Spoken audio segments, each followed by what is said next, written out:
Too late, already started. All right, ladies and gentlemen, we are here in Shakespeare, and today we're talking about Hamlet, Section E of reading, which includes, I can't even remember, Act 4? It was Act 3, Scene 4, Act 3, Scene 4? Act 4, Scene 5. Okay, why thank you. So we're talking about Hamlet, and we're having a hot seat, but because this is an upper level class, we have two leaders of a discussion who are going to share what they believe were the most important aspects of this day's reading, and then they will open it up to discussion for either ads or challenges. All right, whenever you're ready, you can go ahead and start. Thank you. So, number one, I think we can all sort of agree on is when Hamlet goes to Gertrude's room, really tells her off, and then ends up stabbing Polonius, thinking it was Claudius hiding and listening in on their conversation. Okay, so again, if we want to open it up for anyone to add information to that specific element or to challenge them on that point. Okay, Emma. I'd like to add that I think it's a great point because later in the plot with Ophelia and Laertes are missing their dad, it just brings it into the very first point. I'd like to challenge that. I actually think that Fortinbras' back is more important because I feel like since the beginning of the play, it's kind of been setting it up for Fortinbras to come back. And it's one of the things that has been there since the beginning of the play. So. Any last minute comments from the... Well, I think that's an important fact, but I think Polonius being killed is the most important just because he was really, it sets a lot of things in motion, such as Laertes coming back, and King Claudius further pushing for Hamlet to go to England to just have a good time. And we can get to that a little bit, yeah, a little bit later, So, but if we... Okay. I think that Hamlet, seeing if there's anyone behind the thing proves how much he doesn't trust his mother. And he basically tells a pretty innocent old man, which just kind of hits home that maybe he's not completely there. Yeah, I definitely agree with that. Eli.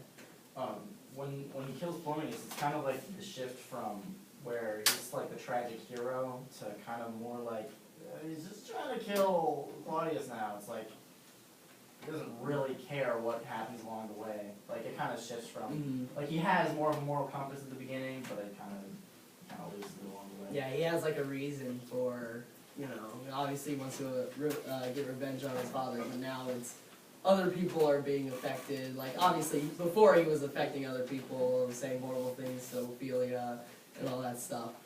But now it has come to a point where he is literally killed. I mean, yeah, like Kay said, an innocent, bystander almost. Okay, very good. Thank you so much. Let's go ahead and move on to our second point. Katie, you want to introduce us to that, please? So, for our second point, we had when Hamlet sees the ghost again, when he's talking to his mother, because she, I think it's pretty important because she doesn't see the ghost or hear the ghost, and so I think that also speaks to his mental state, that, maybe he's just insane with grief, and he just really misses his dad, or maybe he's just crazy.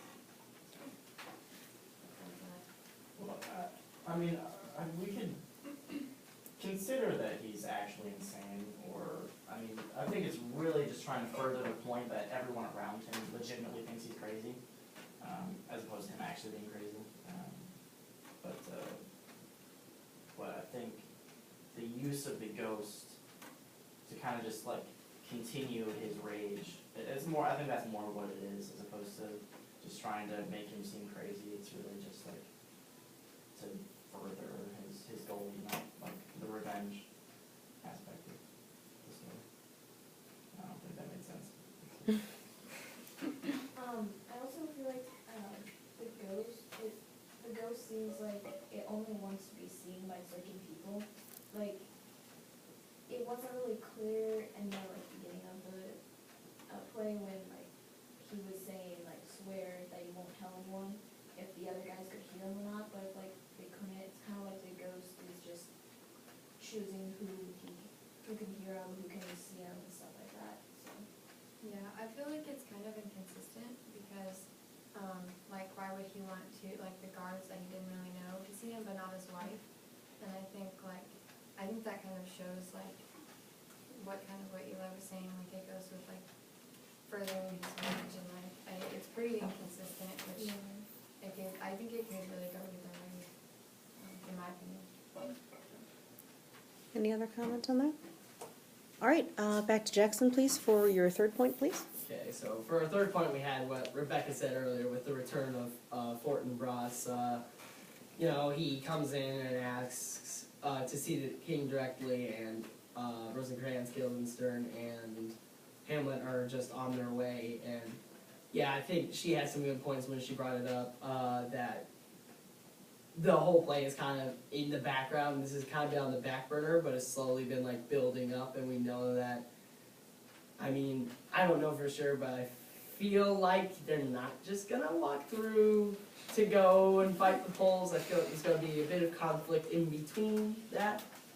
Okay. Any comment or discussion on that point? And it's okay if we don't. All right, Katie, you want to go on to your next point then, please? For our fourth point, we had when Laertes comes back, because that's pretty important. Like, he's been gone for some time, but I think that even someone made a comment when he left, like, he's not going to be gone the whole time. And I think that's why our first point was really important, because, like Jackson said, it has set everything in motion. And now he's back and he's out for blood because, like, they killed his dad. And he's pretty angry about that, so he's going to. Now you have multiple people that are kind of going for him, like, rough guy. But yeah. Any additional discussion on that or comments, either adding or challenging? And to add, the king Claudius said that Laertes believed that she should go after the person who killed his dad, not Claudius, but give the credit to Claudius because he like told him like who it was, and so not Claudius has like another person going after him. Like, using people to do what he wants to be done. I'm gonna challenge it because I think that when Claudius like confesses that he wants to have Hamlet killed, like it's like Laertes coming back is kind of under that because it plays into a plan that Claudius come up with, and he could be less like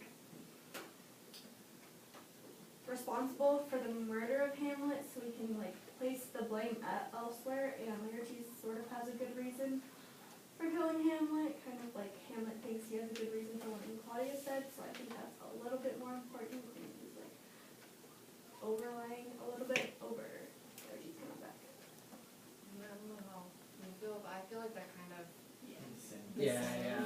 together, like, you can't have one without the other sort of thing, so like, yeah, like, him coming back, I think, is what sets it all off, because him, like, Claudius having another guy to do what he wants done, would it be possible if he didn't come back, sort of thing? Is that what you're saying? Yeah, but he's like king, so he can probably have anybody like.